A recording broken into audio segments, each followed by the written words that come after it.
Welcome back to AP European History with Miss Duncan. We are on Unit 8, Industrialization, and I'm going to try to run you through these notes real quick. As spoken in class and discussed in class, a lot of the stuff you are going to have to sit down, read through, and take a look at because they're just a lot of inventions, and I at least want you to have seen them all. I'll give you a strategy for test day about all the inventions a little bit later, but you're just going to have to kind of dig in a little bit. Go ahead and pause this to get your objectives, or you can look them up on my website or copy them down from the sheet in class. But here you go, the first part and then the second part of the notes.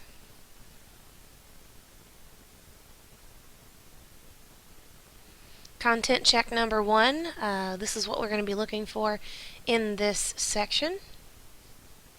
So pause and take a look.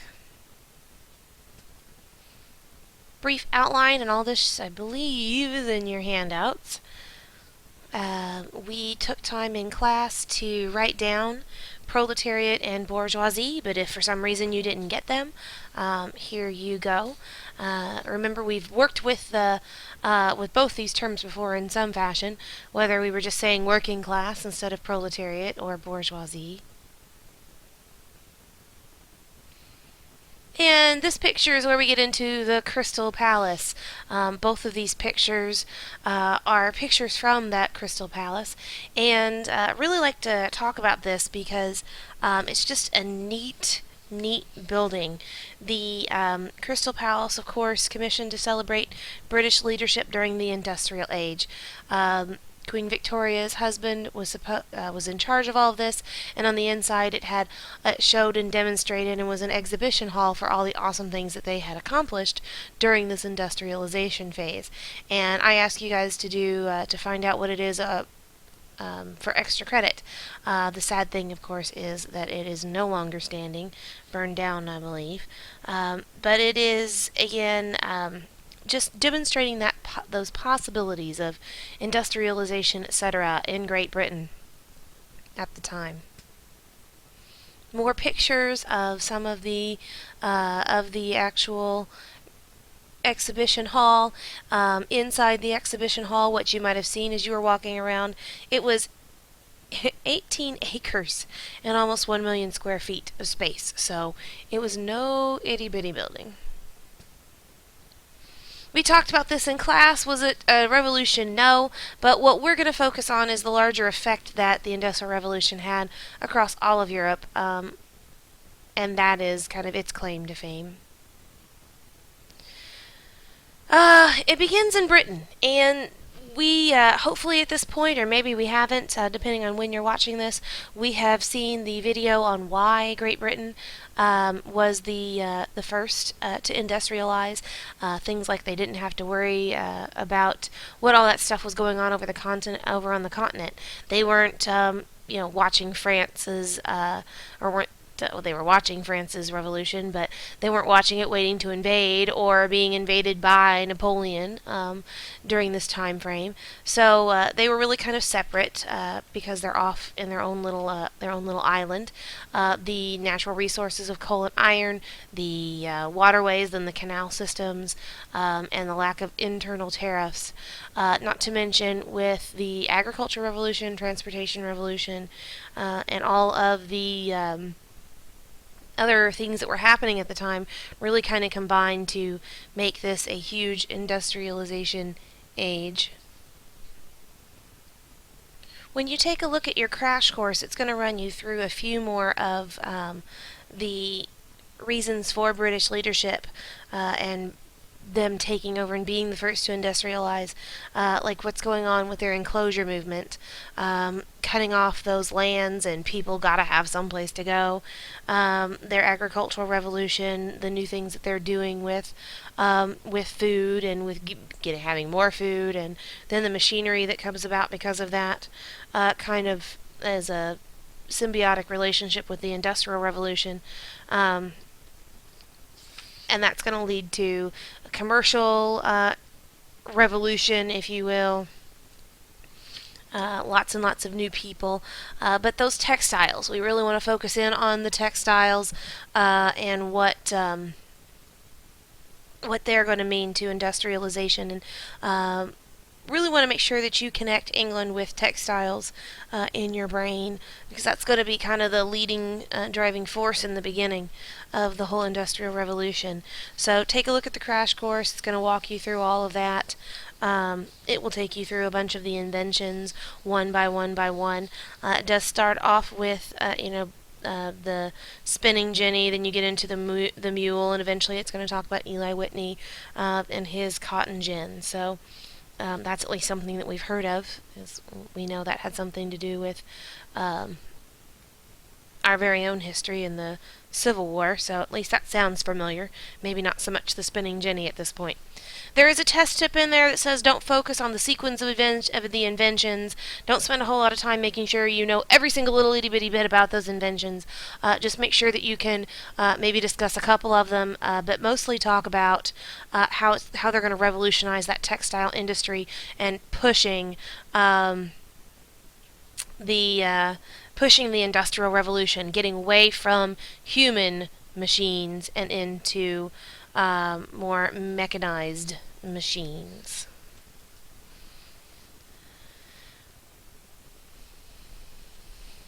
Again, you can read that, spread elsewhere quickly via new communication, transport.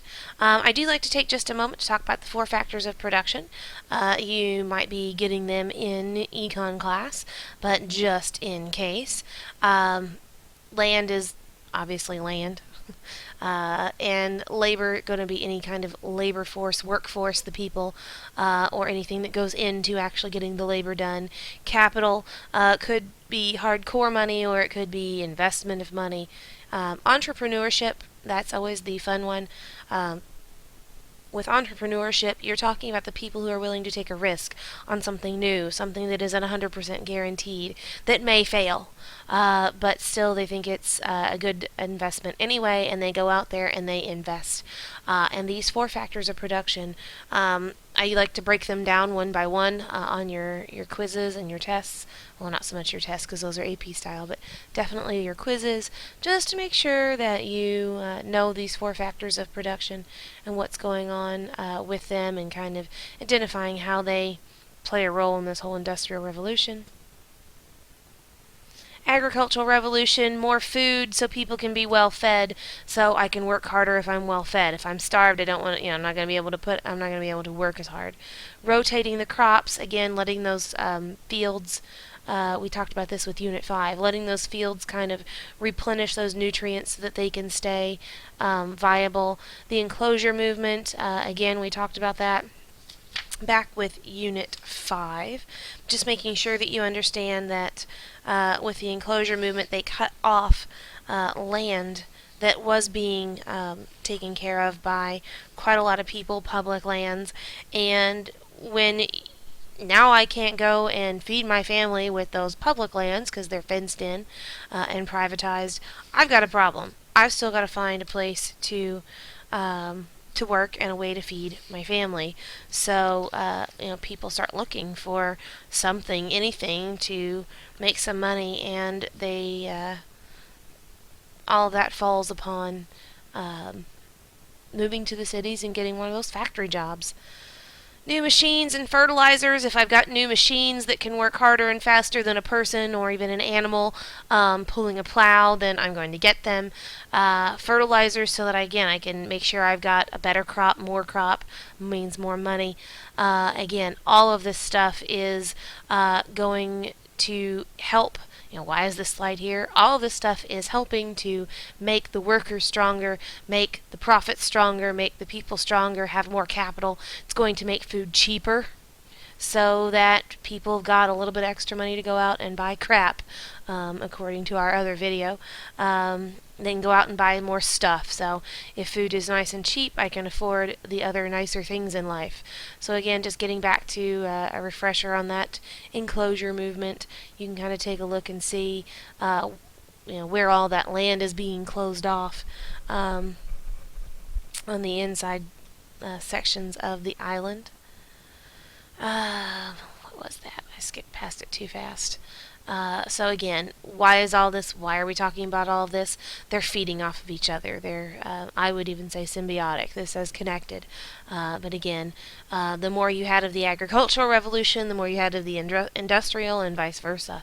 Because once they can start mass making machines in those factories, now they can have more, and it just goes back and forth, back and forth. Technological innovations of the first industrial revolution. Again, this is just sit here, take a look at these, make sure you kind of have an idea of what they are, what they do, or their purpose. But again, focus on the fact that we're getting away from human machinery and into machinery. You've got your spinning jenny in the top left, water frame, and the mule, in case you were wanting to see what they looked like. There's my favorite locomotive picture. You've also going to move into steam boats and the evolution of the locomotive and cutting. This we do talk about in class, cutting that transportation time drastically so that I can move my product to different places faster, more efficiently, and that means I can get more money because the materials get to market faster. This we're also going to talk a little bit about in class. If you take a look at the railroads that are in place, what conclusions can you draw about this, about the railroad systems? The green railroads, of course, are railroads already in place by 1850, and the railroads in red are the ones added in that 30-year time span there. Most specifically, I want you to focus on the comparison that you can draw from London to the continent.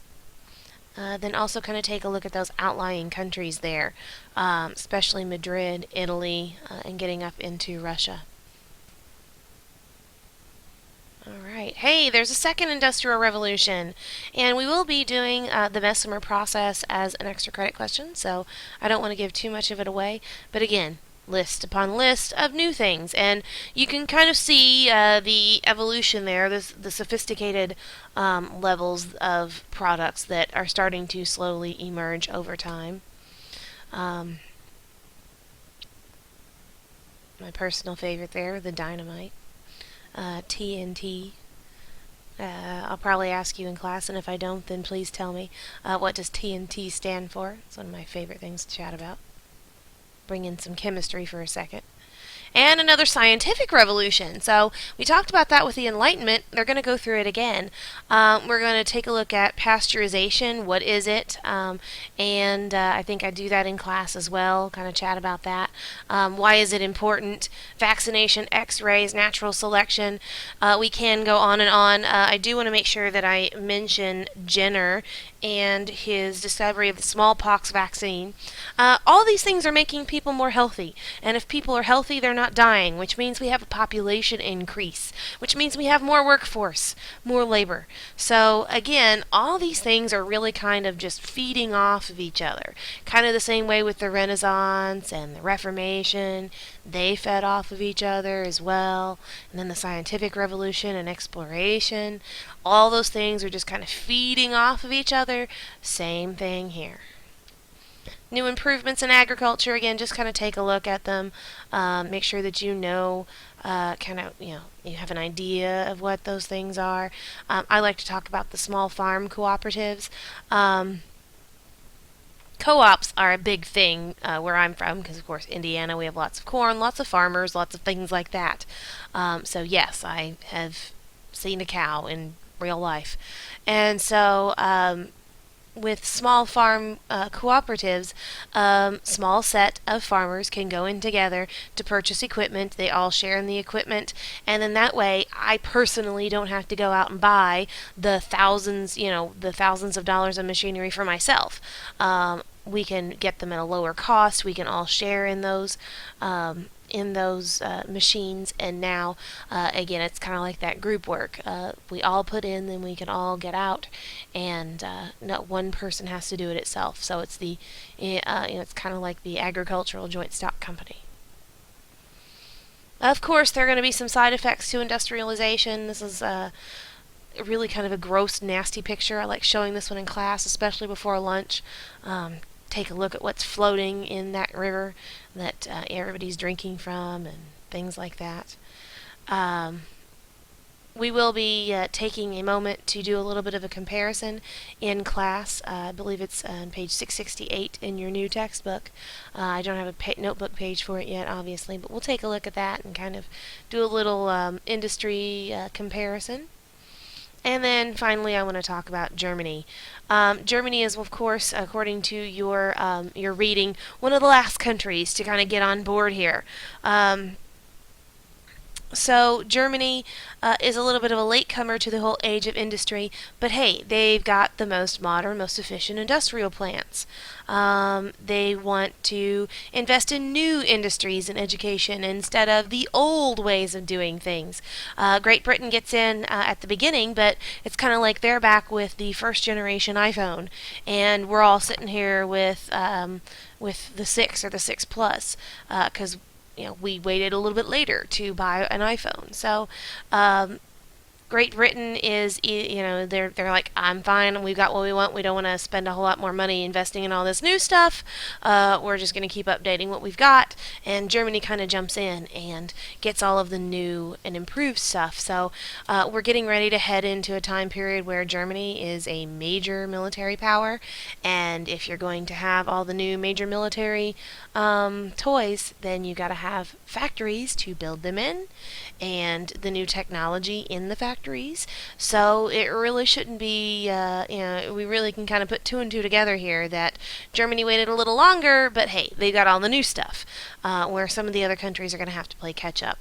And of course, Russia is also going to be one of those countries that waits a little bit. But boy, and this I believe was one of your reading questions from the quiz, once they finally do decide to get on board, they change their economy over rather quickly, because basically the czar says, he snaps his fingers and says, hey, let's get this done now, and it happens.